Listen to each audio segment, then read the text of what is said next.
हे सजवलेलं क्षेत्ररक्षण यावेळेस अगदी मिडॉन मध्ये त्या ठिकाणी प्रयत्न केले त्या ठिकाणी अजयनं, मात्र इथे प्रयत्न पडले थोडेसे कमी आणि मिळेल इथे यावेळेस गडदवाडी संघाला 4 धावेंची हमी। चौकार त्या ठिकाणी पहिल्याच चेंडूवरती आलाय बॅटर अंकुशच्या बॅटमधनं। 21-21 आकड्यावरती धावफलक त्या ठिकाणी अलगद पुढे फ्लाय होताना बघायला मिळतो टीम गडदवाडी संघाचा। अगदी पहिल्याच चेंडूवरती हाफ ट्रॅकर वरती त्या ठिकाणी चौकार मिळवलाय अंकुशनं। प्राथमिक 2 ओव्हर्स मध्ये थोडं चेंडूला रोल करण्याचं कार्य केलं, त्या अनुषंगाने इथे थोडंसं अगदीच प्रॉफिट 4 धावेंचं त्या ठिकाणी मिळालं अंकुशला। यावेळेस मिस टाइम स्ट्रोक की नाहीये, अगदी क्लिअरली निघून जातोय त्या ठिकाणी, मिड ऑफला त्या ठिकाणी क्लिअर होतोय। सिक्सर 6।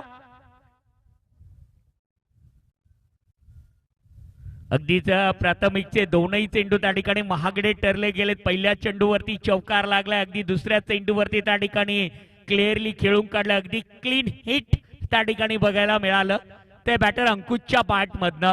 धावफलक इथे झपाट्यानं वाढायला सुरुवात झाली या 27-27 आकड्यावरती।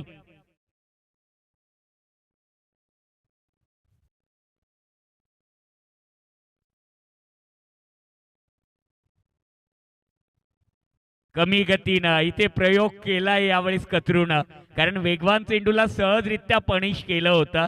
इथे कमी गतीनं हाताळलं, थोडासा स्विंग मिळाला आणि चेंडू इथे डॉट आला। 27 आकड्यावरती धावफलक थांबलेला या क्षणाला त्या ठिकाणी बघायला मिळतोय। बघावं लागेल डॉट आल्यानंतर लगेचच काही कानमंत्र देण्याचं काम त्या ठिकाणी इथे किरणनं केलंय अंकुशसाठी। अर्ध्या विकेटवरती होता, लॉंग ऑनला ठोकलाय, येता येता निघून येईल 4 धावेंसाठी, कारण इथे वाईडिश मिड ऑनला अजय होता, त्या विपरीत त्या ठिकाणी अगदी चांगलं शॉट सिलेक्शन इथे अंकुशचं म्हणावं लागेल। लॉंग ऑनला झपाट्यानं त्या ठिकाणी चेंडू पाठवून दिला। 31-31 धावा धावफलकावरती लागल्या गेल्या 2 चेंडूंचा खेळ अद्यापही त्या ठिकाणी या ओव्हरचा शिल्लक। अगदी चांगला चेंडू, खाली राहिलेला चेंडू केवळ त्या ठिकाणी अगदी डिफेन्सिव्ह खेळण्याचा प्रयत्न केला यावेळेस।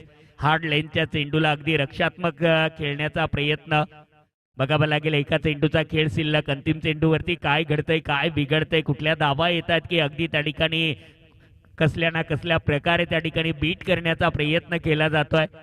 पुन्हा एकदा यावेळेस ऑन द अप खेळून काढलंय, मिडॉनला चेंडू येतो, अजय आहे त्या ठिकाणी अगदी सुरक्षा